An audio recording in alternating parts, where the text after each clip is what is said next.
Wonderful win by South Africa. Then the series is 1-all at this point of time, and you've got to give full credit to South Africa for the way they played today and made a comeback in this series. We spoke about the power play and how it's going to be always crucial in ODI cricket, and we saw today that Nandre Burger was quite special with the ball, which is why he also joins us here on pitch side alongside JP Dumini. Thank you so much, Nandre, for joining us. Firstly, many congratulations on winning, because it was exactly what was required from South Africa. Tell us a little about the conditions, because the first ODI that we saw seemed slightly different in terms of how the wicket was behaving. Firstly, thank you very much. Yeah, much needed win by the team. Obviously gives us good confidence going into the third ODI. And in terms of conditions, I just think the main difference was the dew in the second innings today. I think the wicket played pretty similar in the first innings. I just think the main difference for us batting second tonight was the dew factor. In terms of your bowling strategy, we saw that you use the short ball as well, the odd short ball. I mean, what were you thinking in terms of how to get these wickets? What was your bowling plan? Yeah, I think it's pretty much just try to be as aggressive as possible.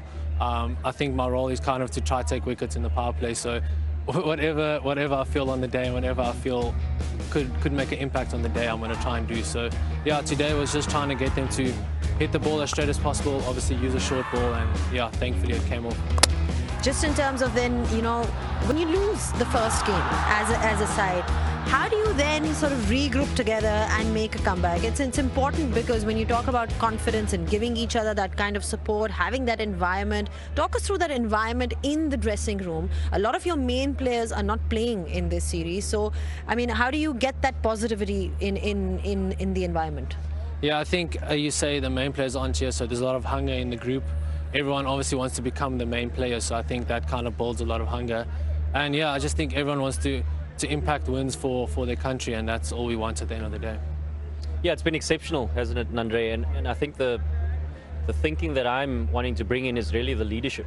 And just to follow up on Zainab's question there, Matthew Breedske, new leader in ODI cricket. How have you found to bowl under him? Yeah, obviously, if you know Matthew, he's a pretty aggressive character. He really wants to win, and he's very competitive, so he's kind of brought that spirit as a captain into the team, and I really think it's helped us in difficult conditions that we aren't used to really find a way to win. Oh, awesome. What about your length then? We're showing your pitch map here as well. What was your target? Where were you looking to bowl? In all honesty, I saw little spots on the pitch and I just tried to hit it. But yeah, obviously we just try to make sure we hit the top of the stumps as aggressive as possible, and yeah, hopefully the batsman makes a mistake. Wickets are normally quite good here, and as I said today, it came off for me. And the South African batters didn't make any mistake whatsoever because they were so comfortable with that chase. Quinton de Kock, he's come back to that side, and the way he's sort of delivered and taken that responsibility. As a side, you must be really pleased with the way he's performed. Yeah, I think that was an exceptional knock, probably one of the best I've seen. I can only think of one chance he gave early on, and it landed short of Nawaz, I think it was. But yeah, I just think he brings a calm demeanor and obviously a lot of experience at the top of the order. And I think he's coming with a new hunger to try and impact wins for South Africa, so that's nice to see. And that's certainly been the standout, just highlighting Quinton de Kock here, where it seems like there's a rejuvenated spirit with him coming into this change room again. Is that seems to be the sense that he brings, that calmness, he brings that leadership also into the change room? Yeah, 100%. I think Quinny is obviously someone that also wants to win. He's quite competitive. He doesn't always show it, but yeah, I think he's brought a good learning and good understanding for all of us to learn off. And yeah, I think, as I say, he's coming with a lot of experience. I know it's his first time playing here, but he's definitely by far the most experienced player in the squad. So yeah, he's just brought that kind of calmness and just willingness to win. Tony de Zorzi is having a great tour. He did well in the Test series, and now he's scoring runs with a bat in this one-day international series. I mean, what kind of an influence is he in that dressing room? Yeah, I think Tony's a very calm guy, very chilled. He just wants to get out. He enjoys batting, so I think he just wants to spend as much time out in the middle. He gets to take cool photos when he scores runs, so I think that's what it is for him. He gets to post on social media, so yeah. He could be in that Hello Hair ad as well, with the mane that he has. Content creator. He's a content creator. Content creator, that's the word, yeah. 100%. No, we need to find out what is the secret behind those luscious locks. Yeah, every time every time they show the ads, they're always showing Tony. I think the crowd loves it as well. But yeah, he's obviously playing with it. So who knows, maybe he's got a Hello Hair sponsor in the future. I mean, JP, this is the spirit that we're talking about, you know, team spirit that's there, despite the fact that maybe 5 or 6 of your main players are not here. How does a team with relatively inexperienced individuals come together and deliver? I mean, what is the secret behind that? I think it's, you know, finding a common purpose. And yes, everybody wants to win, but finding something outside of just the winning that is going to bring people together. And I think that is largely around behaviors that we want to see in a tour, right? And it's not only about on the field. So yes, there's not a lot of days off, but when you have off days, you'll find guys that connect on a social level. Something that I thought about, and I think I saw it on camera as well. Nandre Burger loves his coffee, so he's probably brought a coffee machine, making some coffee for the guys, bringing them into his room. Where are our beans? I charged them about, I don't know how much it is in rupees, but 40 Rand a coffee. So if they want, they can come. I have to make profit as well. So yeah. So smart. This is smart. You Exactly. know? I'm a businessman. That X factor around understanding that, you know, when you get an opportunity out in the middle, somebody needs to put up their hand. And I think we've seen some glimpses of that. And I love the fact that this series has shown some ebb and flow. We think about the Test series, we think about the ODI series, and now coming down to the wire again for the ODI series. So it's set up beautifully for a great finale. And I'm sure from Nandre's point of view, you'd want to start well, whether batting or bowling first. You know, the leadership stands with you, doesn't it? In terms of having the new ball, you want to make an impact, and I've no doubt you'll do the same. Absolutely. I mean, final thoughts, parting thoughts, that third one-day international, all geared up for that. The series is 1-1, so a real great chance to end the tour on a positive note. Yeah, I think it's always exciting, essentially playing in a final. Obviously, there'll always be a bit of nerves around, but I think everyone wants to finish the tour off on a high. It was a good Test series, and obviously it was a tough T20 series, but we want to finish the one-day series on a high. So I'm sure everyone will come out ready to go, and I'm sure it'll be the same for the Pakistan Win a guys, toss as well. And win the toss. I mean, it's 0 out of 7 at the moment. Today is an example of how you didn't win the toss, but you still went on to win the game. That's also true. That's also so at the end of the day, congratulations once again, and good luck for that all-important one-day international. Thank you so much for your thoughts. Thank you for being here on Pitchside. We'll take a short breather on Pitchside, and when we do come back, we'll be joined by Ramiz Raja to have a closer look at the game.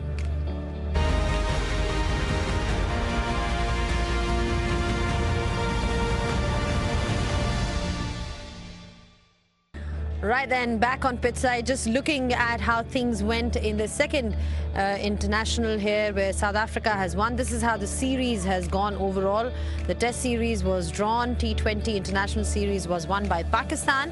And the ODI series is set up really nicely because it's all down to the wire for that third ODI international, which will be played on the 8th of November. Well, we've been joined by Ramiz Raja to talk about Pakistan and where they went wrong, because surely not Pakistan's day, the way Pakistan performed and delivered, but just in terms of where they sort of lost it, there's a couple of points. Where would you like to start? I think batting up front, not enough confidence in the middle phase of the innings, and that can happen because you don't have a flourishing late middle order. And so whosoever then gets in wants to get stuck and sort of take it upon himself to not fail. And that can derail you from your target. And a target on the surface clearly was 300. I mean, and there were massive blows up front. Burger, their ball with a lot of hostility, a lot of pace, got rid of the top three. And overall, I think everything worked so well for South Africa. The team selection, you know, reading of the pitch, you know, their fast bowlers putting in the effort, the spinners coming into their own, and siding, blowing away Pakistan, in fact, with the bat. And so it's an issue. It's a crisis. It's a confidence issue at times. It's skill issue at times. It's a collective capitulation at times. So I'm not too sure what happens, you know, after doing so well in one game. You know, the second game is not as hot as it was supposed to be. This is a rookie South African team. You take a couple of players out and it becomes a very young side. And to have that inbuilt confidence, which is typical South African confidence. You know, they never give up. And even though Pakistan tried their hand at hitting the big shots in the last part of the innings, but it was just not enough runs, JP. They were clearly about 30, 40 runs short. Yeah, on the onset, you'd think, you know, how the conditions end up playing. I spoke about it on comms a little bit earlier as well. In the second half of the first innings in the first game, we saw there was quite a lot of turn that was on offer, but we certainly didn't see that today. There was no demons in the pitch. Kudos to South Africa in the execution of their skill. I spoke about the margin of error being very small, so, you know, to be that accurate, you have to give credit where credit is due. And then to come out, yes, you can see here there was a little bit of dew on offer, which probably allowed the ball to come on a little bit better for the South African batters. But just the precision that they showed, and really the positiveness in terms of their stroke play and options that they took, really trying to dominate with aerial options as well. I think about the opening partnership stand of 81 between Pretorius and de Kock, really stamped the authority on that innings, and it was a real pleasure to watch, you know, from a batting point of view. And if there was, I mean, you've got to keep the dew factor in mind when you win the toss, decide to bat first. You've got to pad up the score with extra 20, 30 runs, definitely. And Pakistan obviously didn't have the strength in the end to get to a 300 score. Even the bowling, of course, you had some late, flourish from Mohammad Nawaz and Fahim Ashraf chipping in with that cameo, and you got to 270 because at one point it looked like you wouldn't even be reaching there. So, just in terms of the bowling, could they have done anything differently with regards to defending that total? I think so. They needed a massive breakthrough up front with the new ball in the first 6 overs. That did not materialize. Then they weren't as disciplined as the situation wanted them to be. So they sprayed the ball around, and in the end, it was just too awkward and too late for them to make a recovery because of the dewy conditions and also the fact that South Africa batted brilliantly. It was, I mean, they bossed the situation completely with the bat. And, you know, glimpses of hope through maybe Wasim Jr. for about 2-3 overs. But the spinners really did have a tough gig. And then, I mean, unless Shaheen Shah Afridi and Naseem Shah, pick wickets, it was always going to be tough. So they had to lead them from the front. Quinton de Kock certainly led from the front with the bat, with the kind of runs he scored, and he's got all that experience in the world. How much is it going to help his confidence, the fact that he's come back and managed to score 100 in subcontinent conditions? Well, it was interesting listening to some of the stats around, particularly chasing for South Africa when he's scored more than 75% of the games were won by South Africa. And that shows the impact that he's had in ODI cricket, the ability to score hundreds. I think he's got 22 hundreds now. I know it's his second against Pakistan. But just listening to him at the post-match presentation, you can sense that there's a calmness about him now. 2 years later, coming into international cricket, there's a renewed hunger about him and the willingness to want to do well for his country again. You know, when you have that type of Quinny de Kock in the change room, I think it can only bode well for a South African side in whatever format you play. I think another thing that when you talk about Pakistan batting is you look at Quinton de Kock and his average and his numbers, the fact that he scored 100. It's been quite a while where, since we've actually seen a Pakistani batter score a big 100. I mean, why is that? Because you're talking about the ODI format where it's pretty regular to see hundreds by batsmen that you expect to deliver.